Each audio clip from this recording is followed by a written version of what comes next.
Miyamoto Musashi 1584 में Japan में पैदा हुए थे, जिन्हें master of sword and words कहा जाता है। मुसाशी ने 13 साल की उम्र में एज अ फाइटर अपना करियर शुरू किया था। अर्ली डेज़ में वो एक सैमुराई थे। फिर 1600 में वो जिस मास्टर के अंडर फाइट किया करते थे उन्हें मार दिया गया और यहीं से उनकी रोनिन की ज़िंदगी शुरू हुई। साथ ही वो एक पर्सनल क्वेस्ट पर भी निकले। उन्होंने परफेक्ट स्वॉर्ड टेक्निक सीखी। मुसाशी को मेनली उनकी कॉम्बैट टेक्निक्स के लिए जाना जाता है, जो एक बहुत ही माहिर तलवारबाज थे, साथ ही एक philosopher and Sikar of truth. Musashi ये अच्छे से जानते थे कि सेल्फ़ इम्प्रूवमेंट सिर्फ मटेरियल वर्ल्ड के बारे में नहीं है, बल्कि उससे बहुत बढ़कर है। उनका मानना था एक इंसान का intellect, body and spirit mastery तक पहुंचने के ज़रिए होते हैं। साथ ही जेन्युइन ग्रोथ के लिए अपने स्किल सेट में रिफाइनमेंट, प्रैक्टिस एंड कमिटमेंट बहुत ज़रूरी है। मुसाशी का मोस्ट फेमस वर्क है द बुक ऑफ 5 रिंग्स, जो strategy, combat and art of self improvement के बारे में है। Nothing outside of yourself can ever enable you to get better, stronger, richer, quicker, or smarter. Everything is within. Everything exists. Seek nothing outside of yourself. Musashi ने ये काफ़ी पहले ही जान लिया था कि लाइफ में आगे बढ़ने के लिए सबसे ज़रूरी है काम की चीज़ों पर फोकस एंड डिस्ट्रैक्शंस को एलिमिनेट करना। उनका सबसे प्रोफाउंड लेसन लाई करता है उनकी अनवेवरिंग स्पिरिट एंड विल में।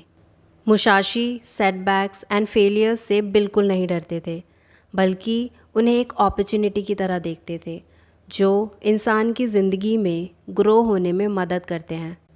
वहीं दूसरी तरफ देखा जाए तो आज हम सभी रिस्क्स लेने से डरते हैं, एक सेफ़ एंड सिक्योर लाइफ के पीछे भागते रहते हैं, जबकि उसकी भी कोई गारंटी नहीं होती। मुसाशी के अकॉर्डिंग लाइफ में चैलेंजेस एंड डिफ़िकल्टीज़ फेस करके ही अपनी true strength and potential discover किए जा सकते हैं। इन शॉर्ट, ग्रोथ के लिए फेलियर बहुत ज़रूरी है, क्योंकि लाइफ में बिना रिस्क लिए फेल हुए आप अपने गोल्स तक कभी नहीं पहुंच सकते। मुसाशी स्टोइक फ़िलासफ़ी से भी काफ़ी इन्फ्लुएंस थे। वो इंडिविजुअल्स को अपने लाइफ पर्पसेस ढूंढने के लिए पुश करते हैं। हमें अपने एक्शंस के पीछे का रीज़न ढूंढने एंड उनकी फुल रिस्पॉन्सिबिलिटीज़ लेने के लिए कहते हैं। साथ ही अपनी क्वालिटीज़ आइडेंटिफाई करने के लिए जो हमें औरों से अलग बनाती हैं एंड मेंटल बैरियर्स ओवरकम करने के तरीके ढूंढने के लिए कहते हैं। इन शॉर्ट, मेंटली स्ट्रॉन्ग कैसे हो सकते हैं, मुसाशी की फ़िलासफ़ी इसी बारे में है। आज की वीडियो में हम मियामोटो मुसाशी के 7 इम्पॉर्टेंट लाइफ लेसन्स के बारे में बात करेंगे, जो लाइफ चेंजिंग हो सकते हैं। Number 1, never let yourself be saddened by a separation. Musashi एक वॉन्डरिंग सोल थे। वो एक शहर से दूसरे शहर ड्यूअल्स फाइट करने के लिए ट्रैवल करते रहते थे एंड अपनी इसी जर्नी के दौरान उन्होंने डेथ के सिग्निफिकेंस एंड मटेरियल पोजेशंस के इनसिग्निफिकेंस के बारे में जाना। उन्होंने रियलाइज़ किया life is full of separations. यहाँ पर लोग एंड चीज़ें आती जाती रहती हैं, कुछ भी परमानेंट नहीं है। एज अ रोनिन उन्होंने अपना अल्टीमेट फेट एक्सेप्ट कर लिया था, जो था डेथ, क्योंकि डेथ के सिवाय यहाँ कोई अल्टीमेट ट्रूथ नहीं है। डेथ हम सभी का वेट कर रही है, और जब आप इस ट्रूथ को एक्सेप्ट कर लेते हो, डेथ का डर सताना बंद कर देता है, क्योंकि वो निश्चित है। इससे ना कोई कभी बच पाया है और ना ही बच पाएगा। एक तरह से मुसाशी इस फैक्ट से अच्छे से अवेयर हो गए थे कि ये पोजेशंस जिनके पीछे हम पूरी ज़िंदगी भागने एंड उन्हें सेव करने में बिता देते हैं, सिवाय एक डिल्यूजन के कुछ नहीं है। एंड इस बात का जिक्र भगवद गीता में भी किया गया है कि पोजेशंस एक डिल्यूजन है। थोड़े वक्त तक आप कुछ पजेस कर सकते हो, पर वक्त आने पे लाइफ आपसे वो सब छीन लेती है जो आपको बहुत प्यारा है। इस सत्य को जितनी जल्दी समझ जाओगे, लाइफ से डील करना उतना ही आसान हो जाएगा। Second, be detached from desire. Desires का मतलब होता है हम अपनी खुशियों को बाहरी चीज़ों पर डिपेंड कर देते हैं और सोचते हैं अगर जैसा सोचा है वैसे ही हुआ तभी खुश हो पाएंगे, वरना नहीं। मुशाशी बुद्धा की ही तरह अटैचमेंट एंड डिज़ायर्स को सफ़रिंग का रूट कॉज मानते थे, क्योंकि डिज़ायर्स बाहरी चीज़ों के बारे में है एंड मुशाशी कहते हैं बाहरी चीज़ें हमारे कंट्रोल में नहीं। इसलिए ऐसी चीज़ पर अफसोस मनाना जो आपके कंट्रोल में ही नहीं फूलिश है। रादर वो सलाह देते हैं कि एट दिस वेरी मोमेंट जो चीज़ें आपके कंट्रोल में हैं उनसे कुछ क्रिएट करने की कोशिश करें। शायद उस पर मास्टरी हासिल करके ज़रूर कुछ कर सकते हैं। इसलिए उन्होंने हमेशा सॉलिट्यूड प्रेफर किया और कभी किसी डिज़ायर पर डिपेंड नहीं हुए। अपने सॉलिट्यूड के साथ मुशाशी ज़्यादा खुश एंड कंटेंट फील करते थे। Number 3, think lightly of your self and deeply of the world. जैसे कि हम जानते हैं मुशाशी एक बहुत ही माहिर तलवारबाज थे, साथ ही लीथल एंड हम्बल भी। उन्होंने खुद के बारे में कभी हाईली नहीं सोचा, ना ही अपने ईगो को बूस्ट किया।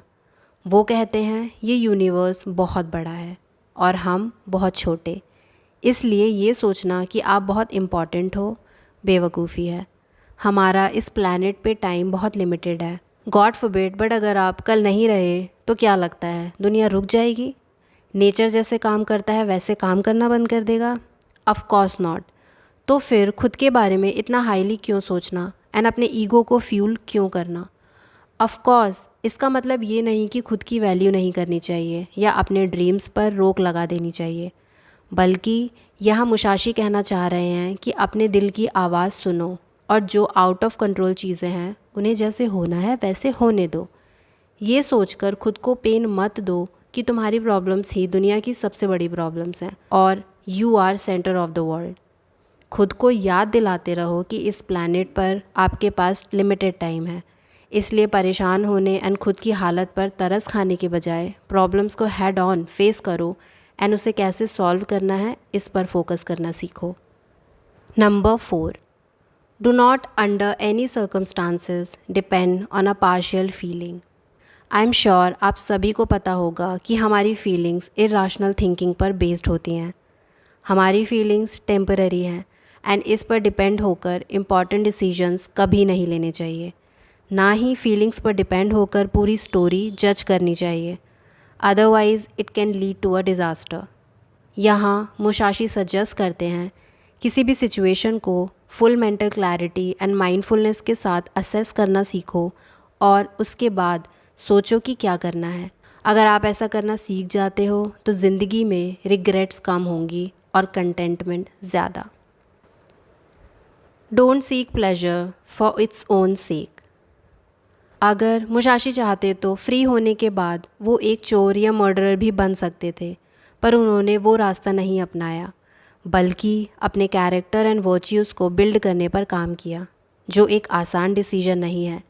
इसके लिए बहुत हाई लेवल सेल्फ कंट्रोल चाहिए होता है। उनका एटीट्यूड स्टोइक एटीट्यूड की ही तरह है। वो प्लेजर सीकिंग में बिलीव नहीं रखते थे। उनका कहना था कभी कभी कॉन्स्टेंटली प्लेजर को चेस करना एक ट्रैप की तरह होता है, एंड आज के टाइम में इन गिल्टी प्लेजर्स का परस्यूट एक ट्रैप की तरह ही है। Netflix binge, lust, office politics etcetera. Imagine अगर मुशाशी भी इस तरह के माइंडलेस प्लेजर्स में फंस जाते तो आज क्या आप उनके बारे में सुन रहे होते या वो अपनी तलवारबाजी में कभी परफेक्ट हो पाते? Of course not. ये भी सच है कि इन माइंडलेस प्लेजर्स पर कंट्रोल पाना आसान नहीं है, वो भी आज की सदी में। But on the other hand आप माइंडफुल होके एंड क्या चीज़ें ज़रूरी हैं उन पर फोकस करके सेल्फ कंट्रोल ट्राई ज़रूर कर सकते हैं, जो आपकी डिस्ट्रैक्शंस से फ्री होने एंड ज़रूरी चीज़ों पे फोकस करने में मदद कर सकता है। Never stray from the way. यहाँ मुशाशी जो कह रहे हैं वो कि अगर आप अपना रास्ता जानते हो कि किस तरफ जाना है, क्या करना है, तब नो मैटर वॉट लाइफ में कितने ही डिस्ट्रैक्शंस आए, कोई आपको डिस्ट्रैक्ट नहीं कर सकता। खुद को अपने क्राफ्ट के लिए डेडिकेट कर दो। मुशाशी के अकॉर्डिंग यही राइट वे है। वो अपनी स्वॉर्ड्समैनशिप के लिए पूरी तरह से डेडिकेटेड थे, पर आज के टाइम में ट्रू कमिटमेंट किसी भी फील्ड में बहुत रेयर हो चुका है। हम सभी कंज्यूमर्स हैं जो इंस्टेंट ग्रेटिफिकेशन प्लेजर्स के लिए लगातार कुछ ना कुछ कंज्यूम करते रहते हैं और आज के नज़रिए से देखा जाए तो मुसाशी ने जो लाइफ लीड की, full of self control, sacrifice, restraint, ऐसी लाइफ इम्पॉसिबल लगती है। पर मुसाशी के ये वर्च्यूज़ ही हैं जो quality of life and well being को बढ़ा सकते हैं, साथ ही आपको हायर गोल्स तक ले जा सकते हैं। क्योंकि जब आप डेडिकेटेड नहीं होते हो तब आपको डिस्ट्रैक्ट करना आसान हो जाता है, और लाइफ में कुछ भी वर्थ इट करने के लिए शेयर डेडिकेशन एंड कमिटमेंट ज़रूरी है। Don't let yourself be guided by the feeling of lust और लव। जब सेल्फ कंट्रोल की बात की जाती है तब मतलब होता है अपने ऐसे हैबिट्स एंड डिज़ायर्स को कंट्रोल करना जो हायर सेल्फ्स तक पहुंचने के बीच में एक रेजिस्टेंस बन सकती हैं। और इन हैबिट्स एंड डिज़ायर्स में से एक है लस्ट। लस्ट आज के टाइम में किसी भी इंसान के दिमाग में मोस्ट ऑफ द टाइम रहती है एंड उन्हें कंट्रोल करती है। क्या आपने कभी इसे कंट्रोल या इसके ऊपर काम करने के बारे में सोचा है? क्योंकि जैसे हमने पहले जाना, ये एक हाई वैल्यू मैन एंड उनकी इवॉल्व होने के रास्ते में एक रेजिस्टेंस का काम करती है। आज के टाइम में लस्ट पर काबू पाना बहुत मुश्किल है, पर इम्पॉसिबल नहीं है। सोचो ऐसे लोग जो अपनी इन हैबिट्स पर कंट्रोल कर लेते हैं, अपने पाथ के लिए पूरी तरह से डेडिकेटेड होते हैं, कभी डिस्ट्रैक्ट नहीं होते, उस स्टेज तक पहुंचने के लिए कितने एफ़र्ट्स लगते होंगे। बट ऐसे लोग ही होते हैं जो अपने मुकाम पर जल्दी पहुंचते हैं। ये थे मियामोटो मुसाशी की फ़िलॉसफ़ी के 7 life changing principles. I hope आपके काम आए हो। अगर आपको वीडियो अच्छा लगा हो तो do like it and share it with your friends, and future में आने वाली वीडियोस के साथ अपडेट रहने के लिए channel subscribe and bell icon press करना ना भूलें। साथ ही अगर आप हमसे डायरेक्टली कनेक्ट होना चाहते हो तो do follow us on Instagram as well. मैं लिंक डिस्क्रिप्शन में डाल दूँगी। Thank you so much for watching.